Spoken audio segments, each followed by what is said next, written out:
Hey guys, welcome back to the channel. I have another PCM and IDM test on a 7.3 liter Power Stroke Ford system. It's actually a 2000 F-250 7.3 liters coming from Florida. Braulio Hernandez, this is your setup. They have a crank no start, and they don't know if it's the computer or if it's the IDM. So we're going to do a test. As you see, I have everything connected and ready to go like I normally do. Trying to save time on the videos. All right, this is the IDM and that is his computer, so everything is complete here. I got the SUS ready to go to connect and the information of the customer, and then I have another IDM that I'm using for in case we need to test, and I have my own computer, so we'll see what we have, because I have exactly the same thing, the same IDM and the same computer, in case we need to check quickly like that. I can show you what the problem might be or where the problem might be, right? Because I don't know that yet. So let's go over to the folder of the customer. All right, so this is the first connections, or so you can see the whole setup in my bench as I just show you. That is just so the numbers on this IDM is a XC3F 12B599AZ. That is very specific for the year model, and is an IDM 120. This is the computer that is on the vehicle. It's an XC3F, right? So same family, 12A650BF. And the tier tag number, those 4 digits that you can see here, is NBK4. That's very specific, again, for the year model. This is the note. So they have full code, so they might have communication that says crank, but does not start. P0605, P1293, P1294, those are bank of injectors not firing, and P0470. I have a crank signal. ICP pressure is at cranking at over 1000 psi, so it should start. At over 500 psi, this should start. And the IP air while cranking goes up to 35%. That is normal. That is considered, that portion is very normal. So everything is pointing to an injector issue here, or harness, which is very common on these vehicles, but we'll see what we see here. I think that probably for the test that I need to show you is better that view. Let me get everything on the screen. So I have the SUS and I have the picoscope ready. I have 3 channels. One channel is connected to high side. The blue channel is connected to the high side on injector 1357. And then the red channel is in the high side for injectors 2, 4, 6, and 8. Then the green channel is just connected to one on the injector's negative control side, right? So we will see an injector activation if that happens, to see which one is the part that we're missing. Are we missing the control side, or we missing the high side? Very important to diagnose that in here. And you can do the same thing on the vehicle, right? So voltages on the IDM to the injectors can reach up towards 114. If it's an updated or updated to a higher voltage, it can go up to 150 volts. So be careful when you're doing the test to make sure that you use a picoscope. Is good because it's isolated inputs, so each channel is completely isolated to the other one. But if you're not using a pico, you're using, let's say, a snap-on oscilloscope, make sure that you connect the ground only into the battery. Don't ever connect the ground anywhere else, because you can cook the IDM or the computer. So make sure that you use only one ground spot, and then the signals either way, whatever you want to have. All right, so let's do the test. I'm going to power up the computer. You can see here on the bench, and that's what I like, to have this view a little better. If everything runs good, you will see some lights working in here for all the 8 injectors. I'm going to do the injector bus test. So let's first see if we can talk to the computer. On here, these vehicles, you can try or attempt to do an auto ID. They're a little old, so sometimes it doesn't work, and I'm going to show you that. So that's what I wanted to connect and show you what could happen, or not. Maybe we have immediate communication. We'll see. So I'm going to manually select the vehicle. I'm not going to go into manual ID, into automatic ID, because most likely it's not going to happen. But let's try it just for the sake of the video. Especially since I don't have the entire vehicle. Sometimes it reads the cluster, sometimes it reads the computer. These are very old SCP communication. It's SPC communication, a standard protocol communication. That's what Ford named this. All right, so as you can see, vehicle does not support automatic ID. All right, so we're going to disregard all those commands in here on the scanner, and we're going to manually select. So 2000 based on the VIN number. I have the VIN number on the vehicle. You saw it in there, and that is a 2000 F-250 with a 7.3 liter power stroke. All right, so this is all manually, so we don't know yet if we have communication needed in here. This is just me selecting. Nothing is established yet. So let's try to read memory codes. In here, you will know if you are connected to the vehicle computer or not. So let's click on read memory codes. And as you can see, it says no communication. Well, it's the computer bed, not yet. So what we need to do is we will exit that same menu just to the and wait for the scanner to populate that. We're going to cycle the ignition, and just please notice that I have one switch on that is like normal in the car. The battery will be always connected. So all you need to do is cycle the key, turn it back on, and try to read memory codes.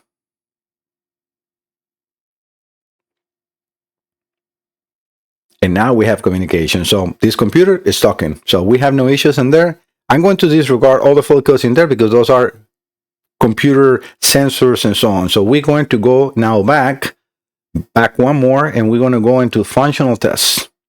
We're going to go into injector bus tests. I can make that window a little bigger just for the sake of this so you can see better. I can make this a little smaller so I can make the scanner a little bigger for you. And also I'm going to add some measurements into the not minimum. Let me 1 second, guys, because I select the wrong. So measurements, we're going to go into maximum, and I'm going to do another maximum into channel B. That's going to be the channel A and B injector positive voltage, and we're going to do a low pulse width on the C channel just to see what the injection milliseconds is. The way the bus test will run, it will fire all the injectors at the same time at first, kind of like a burst, and you will hear like a brrr quickly, and then on the vehicle you will then hear like a brrr, brrr, brrr for each injector and it's going to be on a rhythmic. So if you go like let's say, brrr, brrr, and then quiet and then brrr, that means one injector is not firing. And that could potentially be either the wirings in the valve cover. And there is a process of a test that you can do, which is deeping the wire and move it into the one problematic to a good. If you fire that up and now that fires, that means it's inside the valve cover and not outside. But if you move the wire and now you were like, let's say, like you heard the two brrr twice, and then it was at the third one, missing the third activation, right? But now you connected and it's still the third one. What does that mean? It's still the same wire. Even though you're moving it, it will be the same firing order. But if it's the injector, the one the problem, now when you connect that good wire, let's say, onto a good injector, it will fire. But if it doesn't fire, now you move that sound. So that's how you test it. I can go alone more. I have plenty of videos where I can show you. So if you want or need more information on this, just go into the 7.3 liters playlist that I have, and you can find all the information about the valve covers and the testing with the light and everything that you can use. So I don't extend this video too much. All right, but okay, let's do the test. So we're going to do the bus test, and this is where I press right now here. It will be the bus test. So let's see how that goes. I can hear something in here. That trigger is not really working, and it's because it's very small signals. Okay, I can immediately see the problem. I'm going to stop the capture because we definitely have an issue right here. And I'm going to go back. So right here on this capture, we can see the green channel. So the ground side activation of the injector is working. We can see that in there. It's pulling all the way to ground. But the red and the blue are really, really small. Look at it. The maximum of the voltage, 4.9 and 4.4.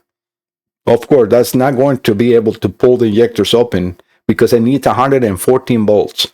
I'm going to show you what a good one quickly can do because I have a spare one for here, and then we can see what a good one should do. So I'm going to power the computer off. Oh, before I do that, I should have, let me get out of here because otherwise it will take forever to communicate. And most likely I will probably not like that I'm plugging the IDM and then plugging the other one. I'm plugging it's not the issue. I'm going to keep this in here and I'm going to plug the other one that I have here for testing. Yeah, that's just cycle the BCI. I heard it because this portion is coming directly from there and that switch is also. So let's just bear with me because now the scanner module with the BCI needs to be reconnected. So let's wait a couple of seconds. It takes like 5 to 10 seconds to reconnect. I can actually power the computer up. And let's wait for the scanner. I'm going to have to go back to the codes menu. And then we will read the memory codes again to make sure that we have the communication with the computer. But right now the BCI is still not connected.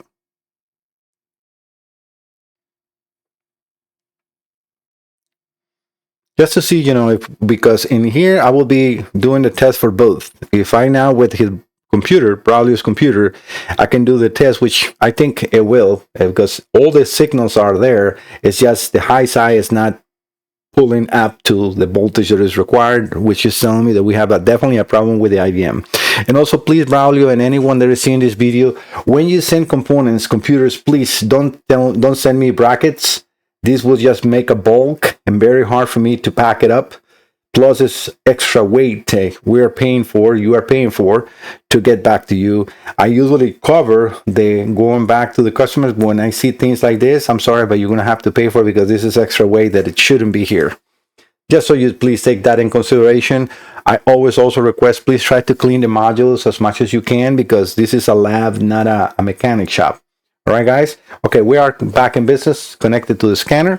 I'm going to run the oscilloscope because it's a stop because we were doing the analysis of that waveform. Right now, we're reading 4.8 volts into the blue channel and 1.2 volts on the blue channel. Sorry, on the red channel, and that is normal. That is what a good IDM, without being commanded, should be reading. Sometimes it can be high in B and low in A. It all depends on where did it stop. So that is completely normal. All right, so let's read the memory codes again to make sure that we are connected to the computer.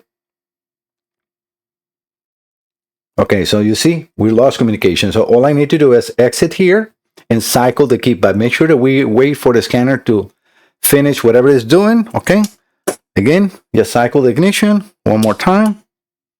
And then if we read memory codes, because we want to make sure that we can read, because otherwise the scanner will be sending things and it's not even talking to the computer. All right, so everything is back to normal. Let's go back to the tests, functional tests, injector bus tests.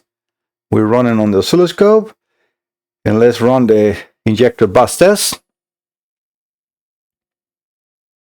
Okay, so immediately we're seeing a very big difference, right?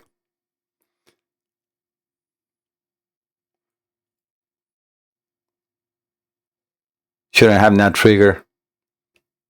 Right, I'm going to stop it because it's not really important. And this is a rule that I'm breaking myself. Don't use triggers when you're trying to capture an image or a signal because you don't know where it's going to be. And I probably moved it over for that very low signal and now it's completely in a different place. And that's why the trigger wasn't picking it up. And when you use a trigger, if the trigger cannot pick up a signal, it might not write it into the screen because you command the oscilloscope to write based on that position. All right, so take that in consideration. All right, let's go back to the first capture. Yeah, actually, you see, it didn't capture the first one, but this is perfect. So we have a good ground side, right? So we are indeed no issues in there. And now if we're reading here, right? So look at the voltages on both channels. I'm going to make that enlarge so you can see better now. But we have in the blue channel 114.3 and on the red channel 112, and that is only because the way that I'm zooming, and probably I had a filter on the signal, which I shouldn't have. It all depends on what I used before. Yeah, it is a filter on the signals in here. If I remove those, values might change a little bit. And also, if you zoom in, the readings might change. I didn't, but they might change based on where you are. I can also put a cursor to be more, well, it's actually reading pretty close to what we have in there. So it is correct. All right, so we have, but like you see, we have perfect voltage on, how is this FICOM? Sorry, this IDM, I keep saying FICOM. This IDM that I'm using as a test, perfect, it's working. How is Braulio? Not working. How is Braulio's computer? Good. So the computer, not an issue. This is not the one preventing the problem or preventing the vehicle from a start. It's definitely your IDM. So now I'm going to open the IDM to see what I found, and then I'll be right back. All right, just to keep you guys in the loop, I have the actual board out. This is just so you guys can see. It's actually not looking bad as far as corrosion. I was, a little hesitant sometimes to connect these IDMs because sometimes they come full of water, but this is not the case. When I see the seal, even though this was, it's really corroded outside, at least it has this seal. This is a breather that it will only allow air to escape, but not to enter. So as long as this is intact, you should have no issues with water entering your IDM. But if you see that broken, take it out and put a piece of tape or something, seal it, because otherwise it will be a boat full of water. All right, guys, I'll be right back. All right, guys, it's one of those modules that it's actually fighting. So, and it's already getting too late, so I'm not going to be able to keep going right now. I'm not sure exactly if you saw the hour when we were starting this, but it was like around 6 or so, and it's already 9:30 p.m. So yeah, so let me just show you. I actually just run the test again, and make no difference. It's still getting the same results. As you see in the lower right corner, it's 9:22 p.m. and I think it's good enough for today. I've been trying. These are a little hard because there are some components that are next to the big capacitors, and I'm going to have to remove a diode and a resistors and remove all those BGTs that are there in retry, because I already put the drivers, pre-driver, and it's still doing the same thing. Hopefully it's not a broken pad, but I mean the board looks so clean, and this is what is sometimes it's hard to to call and let it go, because I don't see any burn components, any damage on the board. So I'm not sure exactly how this happened, but it's obviously, I mean, it's a 2000, so it's 26 years old components. All right, guys, this will be part 1, and hopefully we get a part 2 with a good result. Otherwise, I'll let you know. I will see you in the next one. Bye-bye.